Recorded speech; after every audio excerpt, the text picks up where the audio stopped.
ዛሬ የምንነጋገርበት ርዕስ የማያዋጣህን ነገር አትምረጥ በሚል ርዕስ ነው። የዚህ ዓለም ምርጫ የሰው ልጅ ባህሪው ብዙ ጊዜ ስሜት ላይ የተመሰረቱ ናቸው። ምርጫዎቻችን ብዙ ጊዜ ምርጫዎቻችን ኋላ ላይ ለቅሶ ነው የሚያመጡብን፣ ኋላ ላይ ችግር ነው የሚያመጡብን። ብዙ ጊዜ ስንመርጥ ተጠንቅቀን አንመርጥም፣ ወይም ለእኛ የሚበጀንንና የሚረባንን አንመርጥም። እስኪ ወደ ህይወታችን እንግባ። ብዙዎቻችን አሁን የምንቆጭበት፣ የምንጸጸትበት፣ በጣም የምናለቅስበት፣ የምንጎዳበት እጅግ በጣም ዋጋ እየከፈልነት ያለነው ችግር ምንድን ነው ሲባል ምርጫዎቻችን ጥሩ አልነበሩም። ከምርጫችን የተነሳ ካለን ፍላጎት የተነሳ የመጣብን ችግር ነው እየጎዳን ያለው። ዛሬ በዚህ ጉዳይ ላይ እጅግ በደንብ እንነጋገርበታለን። የማይጠቅምህን ነገር፣ በህይወትህ ለውጥ የማያመጣን ነገር፣ በህይወትህ የማይረባህንና የማያሻግርህን ነገር፣ የማይባርክህንና ህይወት የማይሆንልህን ነገር አትምረጥ። ምርጫዎቻችን ስሜት ላይ ስለሚያተኩሩ፣ ብዙ ጊዜ በእውቀት ስላልሆኑ፣ በብስለት ስላልሆኑ፣ በመንፈሳዊ ጥበብና በተረጋጋ እይታ ስላልሆኑ ብዙ ጊዜ ምርጫዎቻችን ስሜታችን ላይ የተመሰረቱ ናቸው። ስሜት ደግሞ ተለዋዋጭ ነው። ስሜት ደግሞ ብዙ ጊዜ እውነት አይደለም። ስሜቶቻችን የሚሰማን ወቅታዊ ጉዳይ ነው እንጂ አብዛኛው ስሜቶቻችን ይሟሽሻሉ፣ እውነት አይደሉም። ትክክለኛ ስሜትም ደግሞ ይኖራል፣ ግን ባለን እይታና መልካም አስተሳሰብ መደገፍ አለበት። ያለበለዛ ግን ስሜታችን ገደል እየከተተን ነው። ምርጫዎቻችን በጣም አደገኛ ናቸው።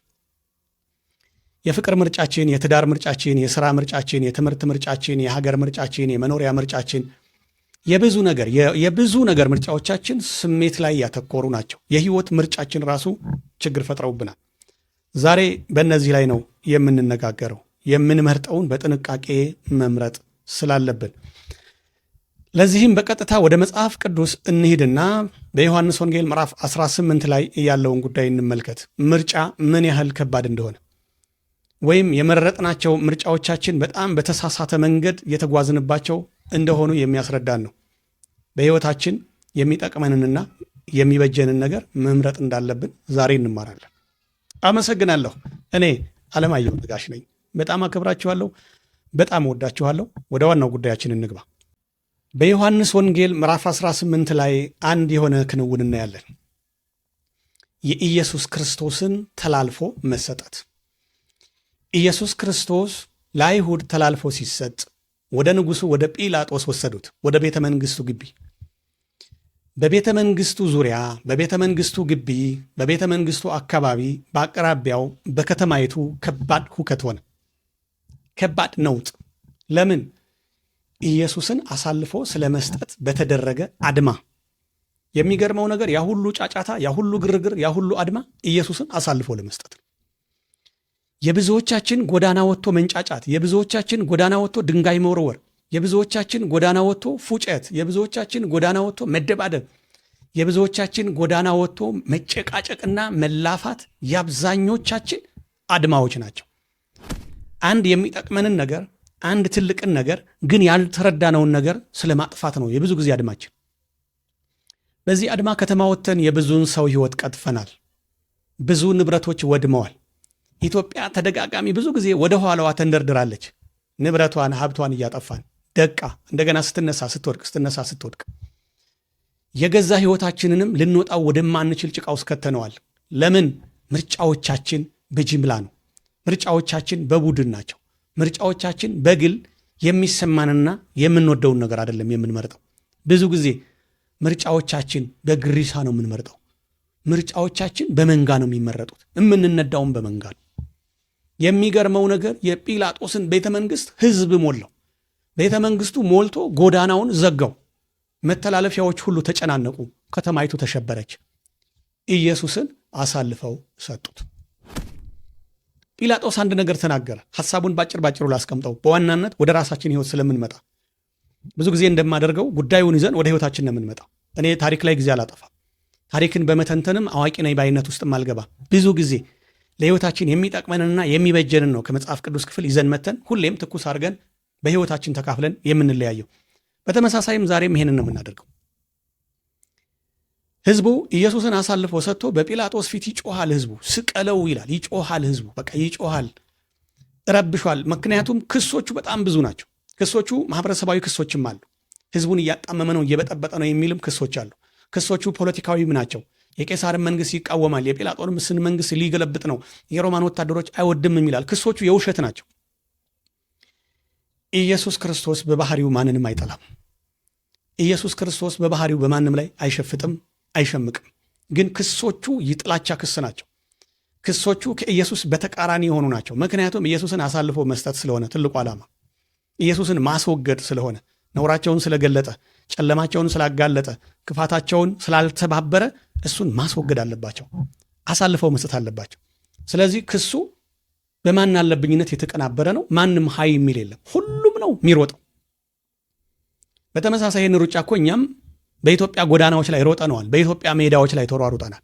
ምንም ላናገኝ በጥይት አልቀናል። ተረጋግጠን ሞተናል። ለማይረባ አድማ ሜዳ ላይ ወጥተን ያንን ህዝብ እዩት። እዚሁ ሀገራችን ላይም ብዙ አጀብ ሆኗል። ያ ህዝብ ወጣና ኢየሱስን ከሰሰው። ይሰቀል ነው የሚሉት፣ ይወገድ ነው የሚሉት። ጲላጦስ ግን ኢየሱስን መረመረውና ምንም አይነት ጥፋት አላገኘሁበትም አላቸው። ወደ ህዝቡ ወጣና ጲላጦስ በነገራችን ላይ በሁለት ወገን የተወጠረ ነው። አንደኛ ኢየሱስን ቢለቀው፣ ኢየሱስን ዝም ቢል ህዝቡ እንደ ንጉሥ ስለሚያየው የአይሁድ ንጉሥ ስለተባለ ከስልጣኑ እንደሚፈነቅለው፣ እንደሚያሳስረው፣ እንደሚያስገድለው ያውቃል። ምክንያቱም የሮም መንግስት ቅጥረኛ ነው። ይሄ ጲላጦስ የእስራኤልን ሀገረ ግዛት የሚገዛ ሀገረ ገዢ ነው። ዋነኛው ንጉሥ አይደለም። ለዛች ስፍራ ንጉሥ ይሁን እንጂ ጲላጦስ የመጨረሻው ንጉሥ አይደለም። ሮም የተቀመጠ ዋነኛው ትልቁ እንደ አምላክ የሚመለከው ቄሳር አለ። እነዚህ ቄሳሮች ደግሞ በጣም አደገኛ ናቸው። ከፈለጉ እሳት ውስጥ ይከቱሃል፣ ከፈለጉ ባውሬ ያስበሉሃል፣ ከፈለጉ በሰይፍ ቀስ እያሉ እንደ ሽንኩርት ወይ እንደ ጽድ እየከረከሙ እየቆራረጡ ያጠፉሃል። በጣም ነው የሚያሰቃዩ። በተለይ ስልጣን ላይ ሆነህ ከባለግህ፣ በስልጣንህ የሮማን መንግስት ካስደፈርክ፣ አሳልፈህ ከሰጠህ አበቃልህ። በጣም ተሰቃይተህ ነው የምትሞተው። ከነ ቤተሰብ የምትወዳት ሚስትህና ልጆችህ እንኳን አይቀሩ። አንተ ብቻ አይደለህም ዋጋ የምትከፍለው፣ ልጆችህ እያለቀሱ እየጮሁ ያንን መራራ ጽዋ ይጠጣሉ። እነዚህ የሮማ መንግስቶች በጣም እጅግ በጣም አስቀያሚና መጥፎ የሆነ መንግስታዊ እሳቤ ነበራቸው። በጣም አጋነንታዊ በሆነ መንገድ ነው የሚመሩት። በመሰረቱ መንግስታቸውም በዲሞኒክ ኢንቴንሽን ነው የተመሰረተው። በዲያብሎስ ጽንሰ ሐሳብ ላይ አስተሳሰብ ላይ የተመሰረተ ስለሆነ በጣም አደገኞች ናቸው። ምንም ነገር ኮሽ ካለ በመግደል፣ በማስወገድ፣ በማረድ፣ በማሰቃየት ነው የሚያምኑት። ያን በማድረግ ሌላውን እንደ መቀጣጫ ያደርጋሉ። ስለዚህ ጲላጦስ ይሄ ስጋት አለበት። ኢየሱስን በራሱ ፍቃድ ቢለቀው ህዝቡን በቃ እኔ ምንም አላገኘሁበትም፣ የራሳችሁ ጉዳይ፣ ወደዛ ይሄ ሰውዬ ምንም አላጠፋም፣ ውሰዱልኝ ቢል ምን ይሆናል? ከባድ ቅጣት ነው የሚጠብቀው። በመንግስቱ ላይ ስንፍናን አምጥቷል። የሮማን መንግስት ተዳፍሯል። በጣም አደገኛ ነው። የሚከፍለውን ዋጋ ያውቃል። ጭንቅ አለበት። በሌላ በኩል ደግሞ ህሊናው ይወቅሰዋል። ሚስቱም ነግረዋለች፣ ይሄ ሰው ጻድቅ ነው፣ በዚህ ሰው ላይ አንዳች ነገር እንዳታደርግ፣ በህልሜ ስሰቃይ ነው ያደርኩት፣ ህልም ሲቀጠቅጠው ነው ያደረው፣ እባክህን ይሄን ሰው ከማጥፋት ተከልከል፣ በዚህ ሰው ፍርድ ላይ እንዳትሳተፍ ብለዋለች። በሁለት ነገር ተጨንቋል። በግሉም ኢየሱስን ሲያዩ ምንም ያጠፋው ነገር የለም። ብዙ ጊዜም ኢየሱስ ሳይያዝ በፊት ኢየሱስን ምን ያደርገው ነበር? ይሰማው ነበር፣ ያውቅ ነበር። ጲላጦስ ከኢየሱስ የራቀ እኮ አይደለም። እያንዳንዱን እንቅስቃሴ መረጃ ይመጣለታል እኮ። ደህንነት አሉት እኮ። ዛሬ ነው እንደ የደህንነት መስሪያ ቤት የተመሰረተው? ድሮም አለ እኮ። ይሰማል ኢየሱስ ምን እንደሚያስተምር። ካህናትም ይልካሉ፣ ጸሐፍትም ይልካሉ፣ ፈሪሳውያንም ይልካሉ፣ የአይሁድ ሽማግሌዎች ይልካሉ፣ ህዝቡ ይልካል፣ ሰላይ ይልካል፣ ሄሮድስም ይልካል፣ ጲላጦስም ይልካል። አገረ ገዢዎች በሙሉ ኢየሱስ ጋር ሰው ይልካሉ። አንድም ጥፋት አግኝተውበት አያውቁም። ለ3 ዓመት ሙሉ ምንም አይነት ጥፋት አግኝተውበት አያውቁም። ስለዚህ በግሉም ሲመረምረው ምንም ጥፋት የለበትም። ስለዚህ ወጣና ወደ ህዝቡ ጲላጦስ ምን አለ? እኔ እንግዲህ በደንብ መርምሬዋለሁ። ለስር የሚያበቃ ለመግደልም የሚያበቃ ምንም አይነት ጥፋት አላገኘሁበትም። እንዲያውም አላቸው፣ እንዲያውም በዓመት አንድ ልፈታላችሁ ልማድ አላችሁ። ለፋሲካ አንዳንድ ሰው ይፈታላቸዋል። እስረኛ ተከራክረው ልማድ አላቸው፣ ያስፈታሉ። ለበዓላቸው ልማድ አላቸው። ስለዚህ ይሄንን የአይሁድን ንጉሥ ልፍታላችሁ አላቸው። አይሆንም አሉ። አይሆንም፣ ይሄንን አይደለም የምንፈልገው አሉ። ይሄንን አንፈልግም። ለካ አስታወሱ። ለካ በዓመት አንድ የሚፈታበት ቀን ደርሷል። ለካ ፋሲካችን ነው። በል እንደዛ ከሆነ ጥሩ አጋጣሚ ነው። እኛ ይሄንን አንፈልገውም። ታዲያስ በርባን እንፍታለን አሉት። ማንን? በርባንን። እንዴት አይነት ምርጫ ነው! በመግቢያ ምንድን ነው ያልኩት? ምርጫዎቻችን ብዙ ጊዜ ስሜት ላይ ያተኮሩ፣ ዕለታዊ ስሜታችንን የሚኮረኩሩ ብልጭልጭ ነገሮች ላይ የተንጠለጠለ ነው። በጣም አደገኛ ነው። ብዙዎቻችን በሕይወታችን ስኬት አልባ የሆነው፣ ሕይወታችን ሰላም ያጣው፣ ሕይወታችን በረከት ያጣው፣ በሕይወታችን ውስጥ ፈቀቅ ማለት የሌለው ያልተባረክ ነው፣ ሞገስ ያጣ ነው፣ ማስተዋል ያጣ ነው፣ እውቀት ያጣ ነው፣ ጥበብ ያጣ ነው፣ መንፈሳዊነታችን ደርቆ ይወጣልን ወንበዴ የሆን ነው። ምርጫዎቻችን ጊዜያዊ በሆኑ ስሜታችንን በሚኮረኩሩ ነገሮች ላይ የተንጠለጠሉ ናቸው። መሬት የረገጡ እውነተኛ የሆኑ በሰው ሕይወት ልጆች ላይ የተመሰረቱ አይደሉም። ምርጫዎቻችን በትክክለኛ የሰው ልጅ እውነተኛ ሕይወት ላይ የተመሰረቱ አይደሉም። ምርጫዎቻችን በጣም ከባድ ናቸው። ምን አሉት? ኢየሱስን አንፈልገውም አሉ። ኢየሱስን አንፈልገውም። አዎ፣ ምንም ማድረግ አይቻልም። ምርጫቸው ይሄ ነው። በርባንን ፍታልን። ይህንንስ ምን ላድርገው? ስቀለው። በእርግጥ በአንድ ፊት ጉዳዩ ትክክል ነው። ምክንያቱም ኢየሱስ ክርስቶስ ካልተሰቀለ፣ ካልሞተ፣ ሞትን ድል ካልነሳ እስካሁንም ድረስ ለዘላለም ዕድሜ ልካችንን በሞት ስንቀጠቀጥ ስንጉላላ እንኖር ነበር። በአንድ ፊት የእግዚአብሔር ፕሮግራም፣ የእግዚአብሔር መርሃ ግብር፣ የእግዚአብሔር ጉዳይ ክርስቶስ ኢየሱስ የመጣበትም እንዲከናወን የመንፈስ ቅዱስም ግፊት አለ። ግን የእኛ የሰው ልጅ ምርጫዎች በጣም በጨለማነት የተሞሉ ናቸው። የሚገርመው ነገር ከመካከላቸው አንድ ሰው እንኳን ይሄ ነገር ልክ አይደለም፣ ተዉ፣ ይሄ ሰው እኛን የበደለን ነገር የለም፣ ልቀቁት፣ ከእኛ ጋር የሚያገናኘው ነገር የለም፣ ለመግደል የሚያበቃውም ወንጀል አልሰራም፣ እኛንም አልበደለንም፣ ስላልተረዳነው ነው ያለ አንድ ሰው የለም። የሚገርመው ነገር የተረዱት እንኳን ይህን ማለት አልቻሉ። ትተውት ነው የተበታተኑት። ትልቁ ጉዳይ ግን ዮሐንስ ሲጽፍ ምን አለ? ይሄንን አይደለም በርባንን እንጂ አሉ ይልና በርባን ግን ወንበዴ ነበር ይላል። እቺ ወንበዴ የምትለዋን ዛሬ በደንብ መስመር አስምረን እናያት። በርባን ዮሐንስ ሲጽፍ ወንበዴ ብሎ ጽፎታል። ወንበዴ ምንድን ነው? ባጭሩ ዮሐንስ ሊያስቀምጥ የፈለገው በጥፋት ተከሶ፣ በአምባገነንነት ተከሶ፣ በውንብድና ተከሶ፣ በእንቢተኝነት ተከሶ የገባ ነው። ነፍሰ ገዳይ ነው፣ ሴት ደፍሮ ነው፣ ሰው ገሎ ነው፣ ሰርቆ ነው፣ ዘርፎ ነው የሚል ዝርዝር ጉዳይ የለም። ወንበዴ ነበር ይላል። የበርባን ወንበዴነት ከኢየሱስ አንጻር ሲለካ በርባን ወንበዴ ነው። በማይረባ ሩጫ ነው የተከሰሰው። እስር ቤት የገባውም በሰውኛ ጉዳይ ነው። ኢየሱስ ክርስቶስ ግን ያለ ጥፋቱ ያለ በደሉ ነው።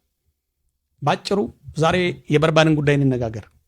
ምናልባት ይህን ጉዳይ አንዳንድ ሰዎች ላይስማሙበት ይችላሉ። እኔ በሰው መስማማትና አለመስማማት የምናገረው ነገር የለም። በእግዚአብሔር መንፈስ በተቃኘ ሐሳብ ውስጥ የደረሰኝን ነገር ብቻ ነው እኔ ብዙ ጊዜ ማስተምረው፣ እውነቱንና ለሰው ልጅ የሚሆነውን። በርባን ወንበዴ ነበር ሲባል በትክክለኛ የበርባን ስራው ምን ነበር? በርባን ነፃ አውጪ ነበር። በርባን የሮማን መንግስት የሚቃወም፣ በርባን በሮማ መንግስት ላይ ያመፀ፣ በርባን የእስራኤልን ነፃ መውጣት የሚፈልግና ለእስራኤል የሚታገል ነበር። በርባን እስር ቤት የገባው ሰው ገሎ አይደለም። በርባን እስር ቤት የገባው ገበያ ዘርፎ አይደለም። በርባን እስር ቤት የገባው እርሻ ዘርፎ አይደለም። በርባን እስር ቤት የገባው ከብት ነድቶ አይደለም። በርባን እስር ቤት የገባው የሰው ሚስት ነጥቆ አይደለም። በርባን እስር ቤት የገባው ሴት ደፍሮ አይደለም። ቋንጃ ቆርጦ ከተማ ገልብጦ አይደለም በርባን የታሰረው። በርባን ለህዝቡ ይጮህ ነበር። የእስራኤል ህዝብ ነፃ መውጣት አለበት የሚል ነፃ አውጪ ነው፣ ታጋይ ነው። ዛሬ ይህን በደንብ ይግባል። ዛሬ ይህን በደንብ እንነጋገርበት። ዛሬ ይህን እንወቀው። ይቺ ወንበዴ ነበር የሚለው ሰው ገሎ ገብቷል ወደሚለው አይደለም የሚወስደን። ሰው ገሎም አይደለም የሚገባው። ምናልባት በግርግሩ ሰው ገሎ ሊሆን ይችላል። ዋናው ግን በርባን የእስራኤል የነፃነት ታጋይ ነው። ዛሬም በዘመናችን ላይ ከኢየሱስ በፊትም ከኢየሱስ በኋላ ብዙ ነፃ አውጪዎች አሉ። ለህዝባቸው የታገሉ፣ ከጭቆና ነፃ ለመውጣት የሮጡ፣ ከህዝባቸው ቀድመው ራሳቸውን ለህዝባቸው የሰው፣ ለነፃነት የጮሁ የታገሉ ሰዎች አሉ። በህይወት ኖረው ትግሉን አሸንፈው በድልና በክብርም የተሸኙ ያረፉ ሰዎች አሉ፣ ዕድሜያቸውን ጨርሰው በትግልም የተሰዉ ሰዎች አሉ። በርባን ለእስራኤል ሕዝብ የሚጮህ ነፃ አውጪ ታጋይ ነው። በሮም መንግሥት ስለማይደገፍ በጲላጦስ ስለሚጠላ የሮማ ወታደር አብዝቶ ስለሚጠላው ታስሮ እስር ቤት ነው። በተመሳሳይ ሊቀ ካህኑ ሐና የቁም እስረኛ ነበር።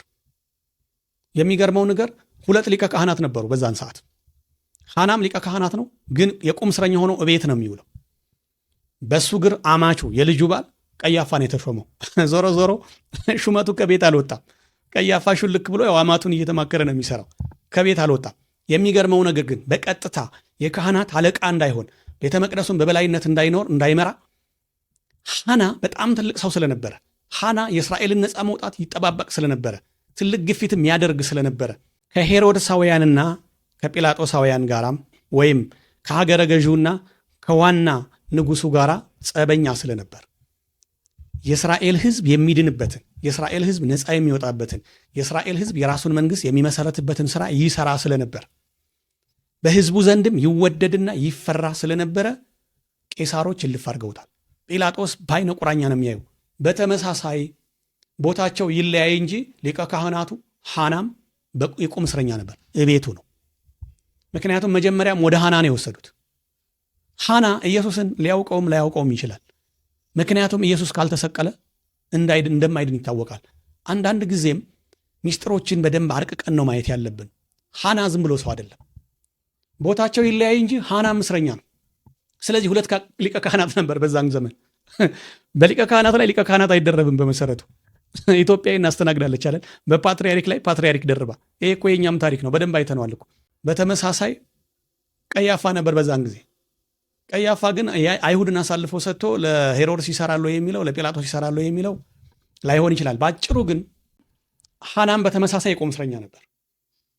በርባን ግን እስር ቤት ነበር። በርባን ወንበዴ ነበር ሲባል በርባን የእስራኤል ታጋይ ነፃ አውጪ ነው። ባይሆን ኖሮ ህዝቡ አያውቀውም ነበር። አንድ በጣም ማወቅ ያለብን ነገር፣ ማስመር ያለብን ነገር፣ እንዴት ተረዳኸው ለሚለው የበርባንን ማንነት ለመረዳት ከዚሁ ህዝቡ ከሰጠው ምላሽ መረዳት ይቻላል። ሌላ ምንም ማስረጃ ማቅረብ አያስፈልግም። ሌላ ማስረጃ ማቅረብ ካስፈለገም በብዙ ማስረጃዎች መነጋገር እንችላለን። በአመክንዮ ካለው ታሪካዊ ዳራ ካለው ከህዝቡ እንቅስቃሴ ለጲላጦስ ከሰጡት መልስ ተነስተን ማን ነው በርባን ብለን ስንናገር ግን በርባን በእስራኤል በጣም የሚታወቅ ልባቸውን ያሳረፈ ምንድን ነው? ነፃ አውጪ ነው። ህዝቡ ኢየሱስ የሚናገረው ኢየሱስ ያደረገው ኢየሱስ የመጣበት መንገድ ለህዝቡ አይገባውም። ህዝቡ የሚፈልገው የሚጠላውን የሚጠላለት፣ የሚገፋውን የሚገፋለት፣ የሚሰድበውን የሚሳደብለት እጥፍ አድርጎ የሚመታውን የሚመታለት፣ የሚረግመውን የሚራገምለት ሰው ይፈልጋል በባህሪው ሰው። በተመሳሳይ በርባን በህዝቡ ጭንቅላት ውስጥ አለ። ለምን? የሚጠሉትን በቅኝ ግዛት የሚቀጠቅጣቸውን የሮማን መንግስት ምን ስለሚያደርግ? ስለሚቃወምላቸው። የህዝቡን ጩኸት እሱ ስለሚጮህ። ታጋዮቻችን የሚወደዱት፣ አንዳንድ የአርት ሰዎች የሚወደዱት ለምንድን ነው ሲባል የህዝቡን ጩኸት ሰብሰብ አድርገው ውበት ባለው መልኩ ስለሚጮሁ ነው፣ ሌላ ነገር አይደለም። በተመሳሳይም በርባን የእስራኤልን ነፃነት የሚፈልግ ለእስራኤል ህዝብ ለዕብራውያን የሚጮህ ነው። የራሳችንን መንግስት መመስረት አለብን። ሮም ምድራችንን መልቀቅ አለባት። ህዝባችን ለሮም መንግስት ባሪያ አይሆንም። ቄሳሮች በእኛ ላይ ባርነትን በጫንቃችን ላይ አይጭኑም። እኛ ኃያልና ትልቅ ህዝቦች ነን። እኛ የእግዚአብሔር ህዝብ ነን። እኛ በራሳችን መንግስትን መመስረት እንፈልጋለን ብሎ የሚጮህ ነው። የእስራኤልም ህዝብ ፍላጎቱ ይሄ ነው። የራሱን መንግስት መስርቶ የራሱን ስርዓተ መንግስት ማራመድና ቤተ መንግስትን ማደራጀት፣ የራሱን ቤተ አምልኮ መስርቶ በነፃነት መገልገልና ማምለክ ነው የሚፈልገው። ፍላጎታቸው ይሄ ነው። ስለ መሞት፣ ስለ ዘላለም ህይወት፣ ስለ መዳን፣ ስለ እግዚአብሔር መንግስት የሚያውቁት ነገር የለም። ኢየሱስ ይዞት የመጣው ለሰው ልጅ የሚሆነውንና የሚረባውን የሚጠቅመውን ነው። እውነት ላይና ህይወት ላይ የተመሰረተ ነው። በርባን ደግሞ የህዝባዊን መንግስት ነፃ ስለማውጣትና ምድርን በጦር ጠብቆ የራስን ግዛት ስለማስከበር ነው የሚያወራው። እግዚአብሔር በኢየሱስ በኩል የዘላለምን ህይወት ይዞ መጥቷል። በርባን ደግሞ በነፃ አውጭነት በእስራኤል ህዝብ ስም ነፃን መውጣትና ህዝባዊ መንግስትን ስለመመስረት ይዞ መጥቷል። የትኛው ይበልጣል? የኢየሱስ ክርስቶስ ይበልጣል። የህዝቡ ምርጫ ግን ስሜት የተሞላበት ስለነበረ፣ የህዝቡ ምርጫ ግን ሁከት የተሞላበት ስለሆነ፣ የህዝቡ ምርጫ ግን ማስተዋል የጎደለው ስለነበረ የመረጡት በርባንን። በርባን ይፈታልናል። ይሄን እሰረው፣ አስወግደው፣ ስቀለው፣ አንፈልገውም አሉ። በተመሳሳይ ይሄን ጉዳይ ይዘን ወደ ሀገራችን ስንመጣ ምርጫዎቻችን ምንድን ናቸው? ኢየሱስ ክርስቶስ የህይወታችን መድኃኒት የሆነው የዘላለም አባታችን ወይስ በርባን? ትክክለኛ ነፃ አውጪውስ ማን ነው? ኢየሱስ ክርስቶስ ወይስ በርባን? አሁን በዚህ ሰዓት እንኳን ኢትዮጵያ ላይ ለህዝባችን እንታገላለን የሚሉ ብዙ ነፃ አውጪዎች አሉ አይደል? የሚገርመው ነገር የእነሱ ነፃ ማውጣት ተመልሶ የሚደፈርስ ነው። ለጊዜው ያለውን ስርዓት አሸንፈው ያለውን ግዛት ይዘው መንግስትን ሊመሰርቱ ይችላሉ። ነፃ ግን ወጥተው አይደለም፣ ተመልሰው ችግር ውስጥ ይወድቃሉ። አሁን እያደረግን ያለ ነው ይሄንን ነው። እኛ በዚህ ዘመን በክርስቶስ ኢየሱስ ነፃ የወጣ ህይወት ነው ያለን፣ ወይም ነፃ የምንወጣበትን መንግስት ክርስቶስ ኢየሱስ በደሙ መስርቷል። ነፃ የሚያወጣን እርሱ ነው። በቃ አሁን ነፃ በወጣንበት በክርስቶስ ኢየሱስ ደም ላይ ሌላ ነፃ አውጪዎችን ሾመን ጣጣ ውስጥ ገብተናል። ዛሬም እየተዋጋን ነው ስለ ነፃነት። ዛሬም እየተገዳደልን ነው ስለ ነፃነት። ዛሬም ዋጋ እየከፈልን ነው ስለ ነፃነት። ዛሬም ደም እየፈሰሰ ነው ስለ ነፃነት። በቤተ መንግስቱ ዙሪያ የሚጮኸውንም ህዝብ፣ ነፃነት የተጠማውንም ህዝብ፣ ከተማይቱን ሞልቶ መተላለፊያውን ሁሉ ዘግቶ ለሚጮኸውም ህዝብ፣ በምድር ላይ በህይወት ላለውም ከምድር በታች በመቃብር ላለውም ህዝብ ለራሱም ነፃ ይውጣ ከእስር ቤት ይለቀቅልን ለሚባለው ለበርባንም ትክክለኛው ነፃ አውጪ ኢየሱስ ክርስቶስ ስለሆነ በቃ ትክክለኛ ነገር እኮ ነው የሆነው በዛ ግርግር ውስጥ። ይሄ በርባን ነፃ ማውጣት አይችልም። የእሱ ነፃ ማውጣት ደካማ ነፃ ማውጣት ነው። የስጋ ነፃ ማውጣት ነው። ነገ ሌላ መንግስት ይመጣል። ነገ እንወረራለን። ነገ ችግር ውስጥ እንገባለን። ትክክለኛው ነፃ አውጪ ግን ክርስቶስ ኢየሱስ ነው እያለ ነው ያ ህዝብ ሳያውቀው። በርባን ስሜታችንን እየቆሰቆሰ በቃ እንዳይደብረን በቃ ተስፋ እንድናረግ የስጋ ተስፋ ምድራዊ ተስፋ እንዲኖረ አይዟችሁ ነፃ እንወጣለን ምናምን ብሎ ሊያረግ ነው የሚችለው። በዛውም እሳት እየማገደን እየተገደልን እየተደባደብን አስክሬናችን ሬሳችን እየወደቀ ብልሃት አልባ የሆነ ምንም የትግል ስልት የሌለው በጅምላ በአጀብ በመንጋ የምንታገለው ትግል ማለት ነው። ምንም አይነት አለቃና ምንዝር የሌለው ብልሃት የሌለው ከባድ ትግል ነው የሚሆነው። በርባን ይሄን ነው የሚያደርገው። በሁለተኛ ደረጃ በርባን ምን ያደርጋል ሲባል ራሱን በገንዘብ ያደልባል። ራሱን በዝና አምላክ ያደርጋል። ይሄ ነው በቃ። ነፃ የማያወጡንን ሰዎች ነፃ አውጪ ብለን እኮ እንደ አምላክ ቆጠርናቸው። ራሳቸውን በገንዘብና በዝና አደለቡ። በእኛ ላይ ጌታ ሆነው ተቀመጡ። እኛ ግን ዛሬም ባሮች ነን። ነፃ አልወጣን። ገንዘባችንን፣ ህይወታችንን፣ ሞራላችንን፣ ጊዜያችንን፣ ሀብታችንን ሙጥጥ አድርገው በሉት። ነፃ እናወጣቸዋለን እያሉ መቼ ነፃ ወጣን ታዲያ? ይሄን ነው የሚያደርጉት። ሌላው ደግሞ ስሜታችንን እየኮረኮሩ ከነገ ዛሬ ነፃ እንወጣለን እያል ምንድን ነው የሚሆነው? እያለቅን ነው የምንሄደው፣ እየጠፋን ነው የምንሄደው። የበርባን ስራ ይሄ ነው። በእርግጥ በሰውኛ ስናየው ላልበሰለ ህዝብ፣ ላልገባው ሰው፣ የእግዚአብሔርን መንግስት ሐሳብና ፍቃድ ላልተረዳ ሰው የበርባን እንቅስቃሴ በጣም ነው የሚገነባው። እንደ ፖለቲካ ሲታይ፣ እንደ ጨካኝና አምባገነን መንግስታት ሲታይ በርባን ትክክል ነው። ምክንያቱም የሮማ መንግስት እስከ መቼ እስራኤልን እየረገጠ ይኖራል? ቄሳራውያን ተጠራርገው ከነ ሄሮድሳቸው መውጣት አለባቸው። እስራኤል ራሷን በራሷ መንግስት ማስተዳደር አለባት። እስራኤል ነፃ መንግስትና ነፃ ሀገር መሆን አለባት። ትክክል እኮ ናቸው። በርባን ትክክል ነው። ምክንያቱም የራሷ የሆነ ስርዓተ መንግስት የላትም። በቅኝ ግዛት ነው የሚቀጠቀጡት። የበርባን ሐሳብ ትክክል ነው። የሚገርመው ግን ራሱን በርባንንም ጨምሮ ህዝቡን ነፃ የሚያወጣው ኢየሱስ ክርስቶስ ብቻ ነው። በተመሳሳይ ዛሬም ነፃ የሚያወጣን ነፃ አወጣለሁ ብሎ በነፍሳችንና በገንዘባችን በእድሜያችንና በሞራላችን በህይወታችን የሚነግደው አይደለም። ነፃ የሚያወጣን ህይወቱን ነፍሱን ሰጥቶ እጅግ በጣም በብርቱ ስቃይ ተሰቃይቶ እንደ ኢየሱስ ከሱ በፊት እንደዛ የተሰቃየም ሰው የለም፣ ከሱ በኋላም የተሰቃየ የለም።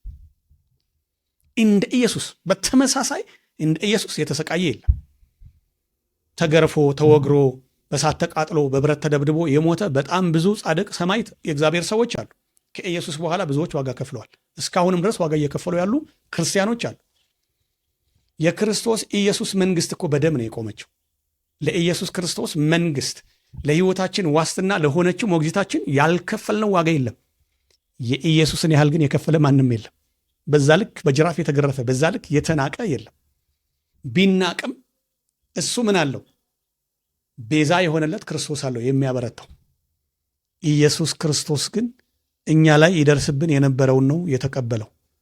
እኛ እንሆን የነበረውን ለእኛ የተደገሰልን ነው እሱ ጭልጥ አድርጎ የጠጣው። እንዴት እንደናቁት በጣም ተራና ቆሻሻ ሰዎች እንዴት እንዳላገጡበት በኢየሱስ ላይ። ዛሬም በርባናውያንን እየመረጥን በኢየሱስ ላይ እያላገጥን ነው። የአሁን ትውልድ ስለ ኢየሱስ አይሰማም፣ ስለ በርባን። እስኪ ሚዲያ ላይ ግቡ። ስለ ኢየሱስ ክርስቶስ 3 ደቂቃ ብዙ አይደለም እኮ 3 ደቂቃ ታግሶ ስለ ዳንበት መድኃኒት፣ ስለ ዘላለሙ መንግስት፣ ስለ እግዚአብሔር ሐሳብና ፈቃድ 3 ደቂቃ ታግሶ የሚያነብ የሚሰማ አለ? የለም። ትዕግስት አልባ የሆነ ትውልድ። በርባን ሲሆንስ 2 ሰዓት 3 ሰዓት ቁጭ ብሎ ይሰማል። አያችሁ፣ የበርባን መንፈስ ዛሬም ምን ያህል ኤግዚስት አድርጎ እየተዋጋን እንዳለ፣ ዛሬም በሕይወት እንዳለ አታውቁም? የበርባን መንፈስ ህዝብን ነፃ እናወጣለን፣ ግን ምንም ነፃነት የለም። ወገኔ እኔ አንድ ነገር ልንገርህ፣ ነፃ የሚያወጣ ኢየሱስ ክርስቶስ ዛሬ በደጅህ ነው። ይሄ የለበስከው ሥጋ፣ በአንተ ውስጥ ያለችው የምትንቀሳቀሰው ሕያዊት ነፍስ በኢየሱስ ክርስቶስ የተዋጀች ትልቅ ክብርና ዋጋ ያላት ናት። ይሄ አካልህ የከበረ ነው። ለዚህ አካልህ ሌላ ነፃ አውጪ አትፈልግ። ኢየሱስ ክርስቶስ ከዘላለም ሞት ነፃ አውጥቶሃል። ከምድርም ክፋትና አመፅ ነፃ እንዲያወጣህ ወደ ኢየሱስ ሽሽ። መልእክት ይሄ ነው። ምርጫዎቻችን ትክክል አይደሉም። ብዙ ጊዜ የማያዋጣህን ነገር አትምረጥ፣ ችግር ውስጥ ትገባለህ። በርባንን አትምረጥ። አሁን ብልጫ ያለው በርባን።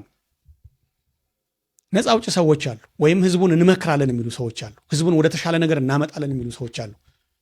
ከጫና ከቅኝ ግዛት እንወጣለን የሚሉም አሉ። ዛሬ ስለ ቅኝ ግዛት የሚያወሩም አሉ። ለመሆኑ ቅኝ እየገዛን ያለው ማን ነው? የራሳችን በርባናዊ አስተሳሰብ ነፃ የወጣን ህዝብ እንደገና ነፃ ለማውጣት የሚያደርግ አስተሳሰባችን። የሚገርመው ነገር የተቆላን ቆሎ ገዝተህ ቤትህ እንደገና ትቆላለህ እንዴ? እነዛ እንደማለት እኮ ነው። የተፈጨን ዱቄት እንደገና ታስፈጫለህ እንዴ? ይሄ እኮ እብደት ነው። ይሄ እኮ በሽታ ነው። ይሄ እኮ አለማስተዋል ነው። የተጋገረን እንጀራ መልሰህ ትጋገራለህ እንዴ? ያራል እኮ ይበላሻል፣ ምግብ አይሆንም። በቃ የተሰራን የበሰለን ወጥ እንደገና ትጥዳለህ እንዴ? ይጎረናል እኮ፣ ያራል፣ ይቃጠላል፣ ምግብ አይሆንም።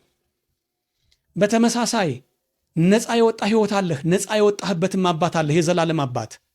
ዛሬም ከእያንዳንዱ ችግርና ፈተና ነፃ የሚያወጣ የኢየሱስ ክርስቶስ መስዋዕትነት ነው። እሱን ተከተል፣ ነፃ ያወጣሃል። ከምን? ከችግር ነፃ ያወጣሃል። በእውነት ኢኮኖሚካል ራሱ ሀብታም የምትሆነው በኢየሱስ ክርስቶስ ነው። ሌላ ቪዲዮ ሰርቻለሁ፣ እሱን እናየዋለን በሌላ ጊዜ፣ እንዴት በኢየሱስ ክርስቶስ ባለጸጋና ሀብታም መሆን እንደሚቻል። ምክንያቱም ድሃ ኢየሱስ ስለሌለ፣ የዳንበት መድኃኒት ክርስቶስ ኢየሱስ ባለጸጋ ነው፣ የተትረፈረፈ ድሃ አይደለም። ስለዚህ ኢኮኖሚካሊ እንኳን ካለብህ የገንዘብ ችግር ነፃ ያወጣሃል። ካለብህ የእውቀት ችግር ነፃ ያወጣሃል። ካለብህ የስነ ልቦና ችግር ነፃ ያወጣሃል። ምክንያቱም ጭንቅላትህ ተወርሮ ከሆነ ብዙ ነገሮቻችን ተወረዋል። ጭንቅላታችን ወረራ ውስጥ ነው። ልባችን ወረራ ውስጥ ነው። አስተሳሰባችን ወረራ ውስጥ ነው። ትዳራችን ወረራ ውስጥ ነው። ኢቭን መንግስታችን ወረራ ውስጥ ነው። ኢትዮጵያ ሉዓላዊት ሀገር ተብላ እንኳን ወረራ ውስጥ ነው ያለችው፣ ከበባ ውስጥ ነው ያለችው። በራሷ የምታከናውናቸው ነገሮች ጥቂት ናቸው። ወረራ ውስጥ ነው ያለነው። ስለዚህ ልብህን ከወረራ ያድነዋል። ከስነ ልቦና ችግር ትድናለህ። ከደዌ ከህመም ትድናለህ። ከቤተሰብ ጭቅጭቅና ብጥብጥ፣ ከትዳር ብሽቀት ትወጣለህ። ዛሬ ብዙ ትዳሮች የጋሸቡ ናቸው። ኢትዮጵያ ላይ ከዋጋ ግሽበት በላይ የትዳር ግሽበት ነው ያለው። ባልና ሚስቶች እንዴት እንደገሸባችሁ ተመልከቱ። የጋሸበ ትዳር ነው ያለን። ከዚህ ነፃ የሚያወጣህ በርባን አይደለም። በብሔር የሚቀጣቀጠው፣ በብሔር ጦርነት ውስጥ ጣጣ ውስጥ የገባው፣ በሃይማኖት ጭቅጭቅ ውስጥ የገባው አይደለም ነፃ የሚያወጣህ፣ ኢየሱስ ነው ነፃ የሚያወጣህ። የጋሸበውን ትዳርህን ወደ ተወደደና ወደ ተዋበ መጠጥና ሰከን ወደ አለማንነት የሚያመጣው፣ በጣም ራሱን ችሎ ወደ ቆመ ጠንካራ ትዳር የሚያመጣው የኢየሱስ ክርስቶስ መንፈስ ነው። የበርባን ጩኸት አይደለም። በርባን ነፃ ያወጣህም። ይሄን ነው ላስተላልፍ እንፈልገው። ይሄንን ከአስተሳሰብ ድህነት፣ ከገንዘብ ድህነት፣ ከቀውስና ከብጥብጥ ነፃ የሚያወጣህና የሚያሳርፍህ የኢየሱስ ክርስቶስ መንፈስ ነው። እርሱን አድምጥ፣ እርሱን ስማ፣ የኢየሱስ ክርስቶስን ትምህርቶች ውሰድ፣ በሕይወትህ አስገባ፣ ነፃ ትወጣለህ። ያለበለዚያ ግን በርባን መቼም ነፃ አይወጣም። መቼም በርባንን ወንበዴ ብቻ ነበር ብለን ዝም ብለን እያለፍን አልተረዳነውም። በርባን ነፃ አውጪ ነበር። ባይሆን ኖሮ እኮ ህዝቡ አይጮህም። እንዴት ይጮሃል እንዴ? ለምሳሌ እኛ ትልልቅ ከተሞችን እስኪ እንውሰድ። መቀሌን እንውሰድ፣ ጎንደርን እንውሰድ፣ ባህር ዳርን እንውሰድ፣ ጂማን፣ አርባ ምንጭን፣ አዋሳን፣ ናዝሬትን፣ ጅጅጋን፣ አዲስ አበባን እንውሰድና እዚህ ከተማ ውስጥ የሚኖር ሰው ብዙ ሰው ነው አይደል? ከመካከላቸው አንዱ ቢታሰር የት ያውቁታል? አሁን ሌባ ቢታሰር፣ ሰው የገደለ ቢታሰር፣ ምናልባት አሁን ሚዲያ ስላለ ዜና ላይ ስለሚወጣ የግልም የመንግስት ሚዲያ ስላለ ዜና ላይ ስለሚወጣ ልንሰማ እንችላለን። ስለዚህ ቢፈጣም ባይፈጣም ጉዳያችን አይደለም፣ እንኳን ታሰረ። ታዲያ በደንብ የምናስታውሰውና ቦልድሊ ልባችን ውስጥ የሚቀመጠው ማን ነው ከተባለ በደንብ የምናውቀው ጩኸታችንን የሚጮህልን ስሜታችንን የሚኮረኩር አንድ የሚታወቅ ሰው ነው። እንዴ አዲስ አበባ ውስጥ በሚሊዮን የሚቆጠር ሰው እኮ ነው የሚኖረው። አሁን አዲስ አበባ ውስጥ አንድ ሌባና ወንበዴ ቢታሰር ማን ነው ነገር የሚለው? ማረሚያ ቤት እንኳን ዘመዶች ብዙ ላይ ጠይቁት ሁሉ ይችላሉ፣ እንኳን ልናስታውሰው። ፐብሊክ ፊገር የሆኑ ሰዎች ናቸው የሚታወሱት። ያ ማለት ምንድን ነው? በርባን ተራ ወንበዴ አይደለም ማለት ነው። ፐብሊክ ፊገር የሆነ ነው። በጣም ለህዝቡ ምልክት የሆነ ሰው ነው። ትልቅ ሰው ነበር ማለት ነው። ያ ደግሞ ጩኸታቸውን የሚጮህ ነው ለእስራኤላውያን። በአንድ ወቅት ዝነኞቻችን ታስረው የቃሊቲ እስር ቤትን አልከበብንም እንደኛ? ፍርድ ቤቱን አላጨናነቅነውም እንዴ? ከፖሊስ አቅም በላይ ሆነን ፌዴራል ፖሊስ አልተጨመረም እንዴ? ለምን? ዝነኞቻችንን ተከትለን። መታሰር የለባቸው አላጠፉም፣ በውሸት ነው፣ በፖለቲካ ጉዳይ ነው የታሰሩት፣ ይፈቱልን ብለን ዝነኞቻችን በፖለቲካም የገቡትም አርቲስት ሆነውም ዘፋኝ ሆነውም ስፖርተኛ ሆነውም የገቡትን ጸሐፊዎችንም ብዙ ዝነኞቻችንን የምናውቃቸውን ሰዎች እንደ ሀገር እንደ ዓለም የሚታወቁትን እንደ አህጉር እንደ አፍሪካ የሚታወቁትን ፍርድ ቤቶችና እስር ቤቶችን አላጨናነቅንም እንዴ? አጨናንቀናል። ይሄ ኢትዮጵያ ውስጥ ያለ እኮ ነው። አሁንም እያደረግን ነው። ምንድን ነው ሲባል በደንብ እናውቃቸዋለን። ለምንድን ነው ያወቅናቸው? ስሜታችንን የሚኮረኩረውን ጩኸታችንን ስለ ጮሁልን በዛ ነው የምናውቃቸው። ትክክለኛ ነፃ አውጭ ግን አይደለም። እኛ ግን ነፃ አውጭ ብለን የነፃ አውጭውነት ስም፣ የአርበኝነት ስም፣ የጀግነትም ሰጥተናቸዋል። ይሄን ተከትለን ግን ኢትዮጵያን ነፃ ያወጡትን አርበኞችና ጀግኖችን እንዳታካተቱ፣ እሱ ሌላ ጉዳይ ነው፣ እዚህ ውስጥ አይገባም። ባጭሩ ግን ምንም ነፃ ያላወጡን ነፃ ያወጡናል ብለን የነፃ አውጭነትን ስም የሰጠናቸው ስሜታችንን እየኮረኮሩ የነገዱብንና ያንጫጩንን ሰዎች ለመግለጽ ነው። እነዚህ ሰዎች በደንብ አሉ። በርባን ማለት እንደዚህ ነው። ያለበለዚያ የአይሁድ ህዝብ ሞኝ ነው እንዴ? ለአንድ ወንበዴ ሌባ ሰው እንዴት ነው ሰው ገሎ የገባን ሰው ይውጣ እንዴት ይላሉ? ወንጀል አይተባበሩም እኮ በህጋቸውም ክልክል ነው ወንጀልን መተባበር። ሴት ደፍሮ ሰው ገሎ ህፃናትን ገሎ ሊቀ ካህናቱን በሳንጃ ወቅቶ በሰይፍ መጥቶ ሰዎችን ገበያ ሄዶ ዘርፎ የገባ አይሁዳዊን ይውጣ አይሉም እኮ። የአይሁድ ህግ እኮ ከባድ ነው። ወንጀለኛን መተባበር አችልም፣ ትቀጣለህ ራስህ። በተመሳሳይ ምን ማለት ነው? ከኢየሱስ በላይ ስሜታቸውን፣ ሐሳባቸውን፣ ነፍሳቸውን ወስዶ በርባን ይፈታልን ካሉ በርባን ተራ የከተማ ወንበዴ አይደለም ማለት እኮ ነው። በርባን የገጠር ሽፍት አይደለም። በርባን ከብት አይደለም የሰረቀው። በርባን ለህዝብ ነፃነትና ለህዝብ ሰላም ሲል ያመፀ ነው። በስርዓቱ ላይ ያመፀ ነው። ጲላጦስን የሚሳደብ በጲላጦስ ላይ ያመፀ፣ በሄሮድስ ላይ ያመፀ፣ በቄሳሮች ላይ ያመፀ፣ በሮማ መንግስት ላይ ያመፀ፣ የእስራኤልን ቅኝ መገዛት የማይፈልግ ሰው ነው። ስለዚህ ለህዝቡ ምልክት ነው። በርባን ይሻለናል አሉ። ኢየሱስን ስንት ጊዜ ስንከተለው ይነግሳል ብለን የዳዊትን ዙፋን ይወርሳል ተብሎ እንደተነገረው ሰብስቦ መንግስት ይሆናል ስንል የሮማን ወታደር ድምጥማጡን አጥፍቶ ከቄሳር ይታደገናል ስንል ጭራሽ መንግስት የከዚህ ዓለም አይደለችም ይላል። በቃ ይሄን አንፈልግም፣ በርባን እንፍታልን አሉ። በርባን ነው የኛ ነፃ አውጪ፣ ይታወቃል ማለት ነው። ወገኔ በርባንን ተራ ሌባ እንዳታደርገው። በርባን ተራ ሌባ አይደለም። ቢሆን ኖሮ በሁለት ወገን ህዝቡ አያነሳውም። አንደኛ በአይሁድ ህግም ይሁን በወታደራዊ እዛ ባለው መንግስታዊ ህግ ተከሶ እስር ቤት የገባን ሰው ይፈታ አትልም። ለምን? በአይሁድ ህግ ሌባና ወንበዴን ከተባበርክ ትቀጣለህ። በሁለተኛ ደረጃ ወገናቸውን የገደለን ሰው እስራቱን ሳይጨርስ ሰው ይውጣ አይልም። በሌላ በኩልስ የማይታወቅን ሰው የታውቀውት ነው። በርባን በህዝቡ ዘንድ በጣም ይታወቃል። ተጽዕኖ ፈጣሪ ነው ማለት ነው ባጭሩ። በርባን ተጽዕኖ ፈጣሪ ነው። በርባን ተጽዕኖ ከሚፈጥረው በላይ ግን ኢየሱስ ለዘላለም ተጽዕኖ ፈጣሪ ነው።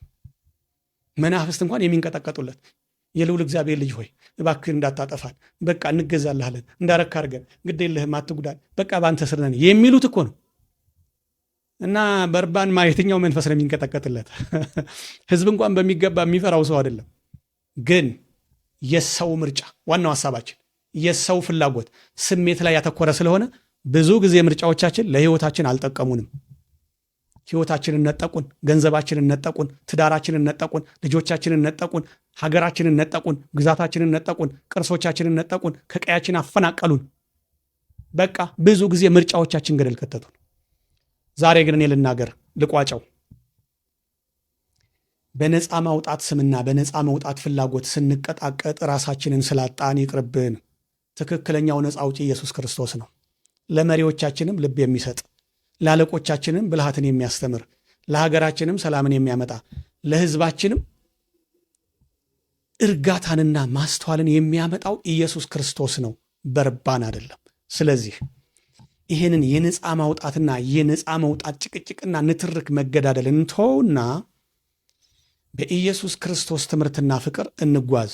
ነፃ እንወጣለን፣ ሰላም እንሆናለን፣ ሀብታም እንሆናለን፣ ሀገራችን ትበለጽጋለች። አበቃ። አመሰግናለሁ ለነበረን ጊዜ። እግዚአብሔር የተመሰገነ ይሁን። ደጉ አባታችን እየመከረ እያስተማረ ከበርባን ነፃ ማውጣት ወደ ኢየሱስ ክርስቶስ ነፃ ማውጣት አሸጋግሮ በሕይወት ያኖረን የተመሰገነ ይሁን። በተወደደ አክብሮት እኔ ያለማየሁ ነጋሽ ሰላም ብያለሁ። ደህና ሁኑልኝ።